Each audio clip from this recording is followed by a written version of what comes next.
Notre sujet du jour soulève un débat très animé, car tout le monde n'est pas pour le bio. D'un côté, les représentants de l'agriculture conventionnelle disent qu'avec des méthodes exclusivement écologiques, on ne pourra pas faire face à la croissance de la population mondiale. De l'autre, les adeptes du bio acceptent de dépenser un peu plus pour sauver la planète et se réjouissent que le contenu de leur assiette soit produit de façon naturelle, sans pesticides par exemple. Mais se passer de ces produits chimiques, ce n'est pas si simple pour les agriculteurs.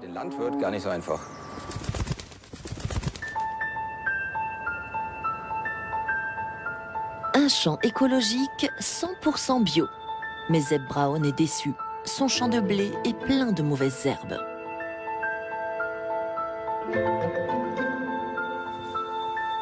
Son objectif était d'augmenter sa récolte. Les plantes qu'il a semées en même temps que le blé devaient favoriser son développement. C'est un échec total.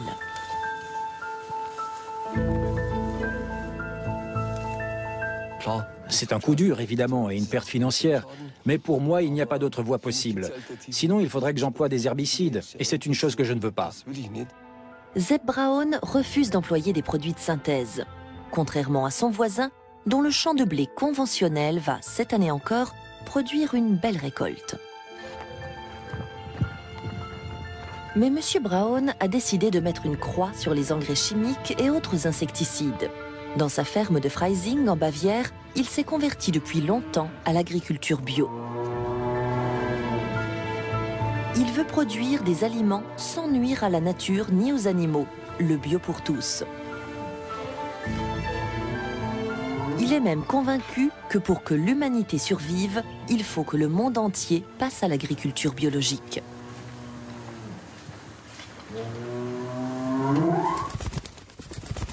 Le voici avec nous, Zeb Brown, le maître des lieux. Bonjour. Bonjour. Je vais commencer par une question qui va vous paraître un peu bête. C'est la première fois que je vois des vaches avec des cornes. C'est quoi comme race? Ce sont des vaches tout à fait normales, auxquelles, Dieu merci, on n'a pas enlevé les cornes. On a adapté les étables et les méthodes d'élevage pour éviter au maximum les cornages. Les vaches sont plus heureuses avec leurs cornes. Oui, je crois. Il paraît qu'elles raffolent des carottes, c'est vrai? Oui, absolument. J'en ai apporté exprès. Je peux leur donner? Au taureau, par exemple? Oui, essayez. Ça veut dire quoi? Je ne sais pas s'il va la prendre. T'en veux? Ça te plaît? Oui, t'es beau.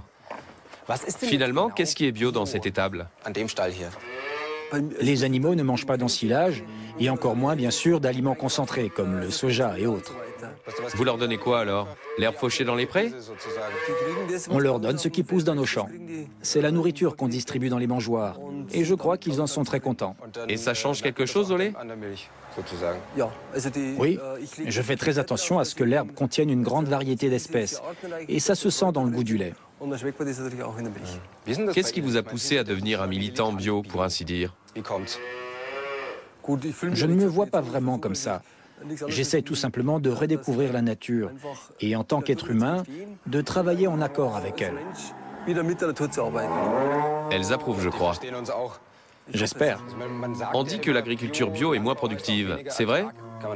Effectivement, les récoltes sont plus faibles pour le moment. Mais le potentiel est immense, une fois qu'on aura appris à rétablir la fertilité du sol. Je suis convaincu qu'on pourra obtenir un niveau de production équivalent à...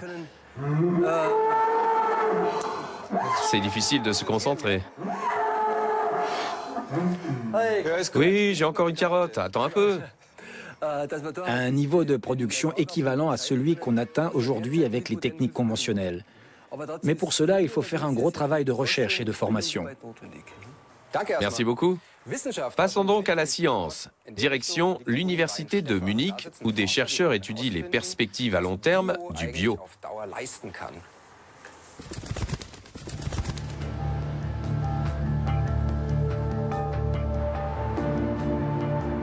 Un autre champ de blé bio de M. Brown.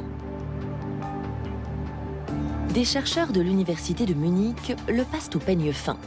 Ils examinent les plantes et le sol à intervalles réguliers. Chaque fois, ils notent minutieusement ce qui a été semé, ce qui pousse et si le sol s'enrichit ou au contraire s'appauvrit. Des traces de rouille brune, un champignon. La maladie va-t-elle réduire la récolte Ou le blé saura-t-il lui résister même sans fongicides?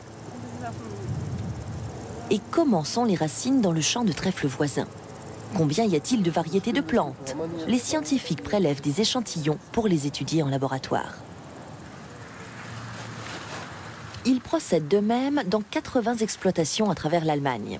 40 d'entre elles sont bio, les 40 autres, en revanche, emploient engrais chimiques et pesticides. Sepp Braun se prête volontiers à cette étude dirigée par Kurt Jürgen Ulsbergen. C'est une occasion d'enrichir ses connaissances sur les méthodes de culture et leur productivité. L'objectif des chercheurs de Munich est de trouver des moyens d'augmenter le rendement de l'agriculture biologique tout en restant dans le respect de l'environnement. Grâce à des plantes comme le trèfle par exemple, ou les fèves fourragères que l'on appelle des légumineuses. Elles fertilisent naturellement le sol. C'est exactement ce que je voudrais obtenir, avec un bon mélange de légumineuses. Mais j'aimerais aussi connaître la proportion de graminées parce qu'elles sont très importantes pour moi. Voilà ce qui reste sur les 80 à 90% de légumineuses.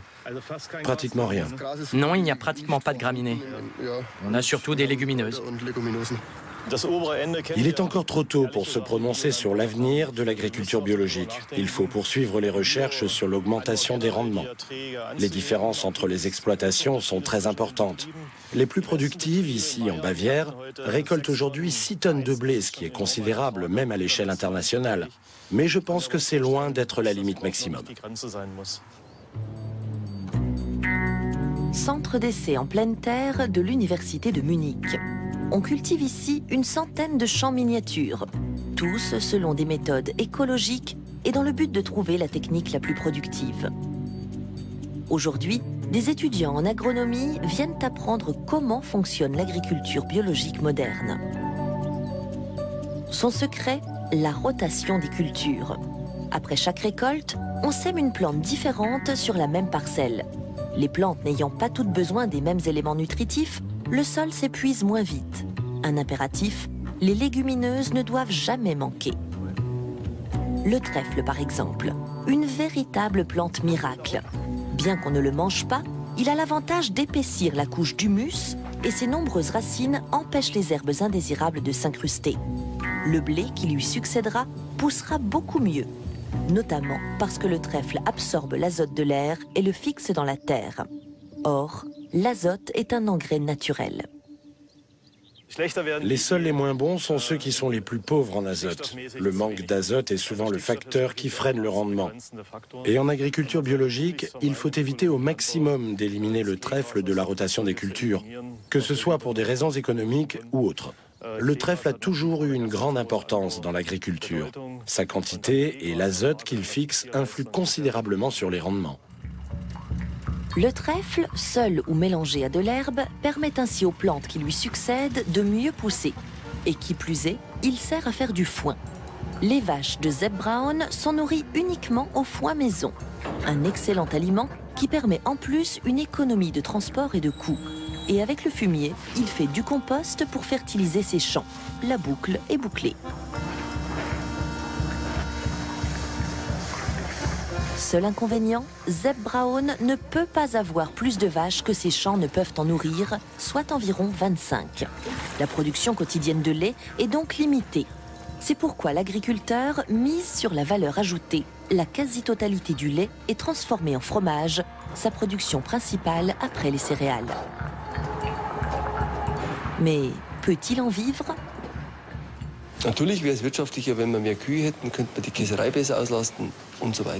Ce serait évidemment plus rentable si on pouvait avoir davantage de vaches, car on pourrait exploiter la fromagerie à plein. Mais mon objectif est de perfectionner la qualité de nos produits laitiers, de la crème au fromage, de cultiver un fourrage aussi riche et varié que possible, pour avoir des vaches en pleine forme et pouvoir fabriquer des produits, des aliments d'une si grande qualité que leur prix puisse assurer la vie de l'exploitation et de l'élevage.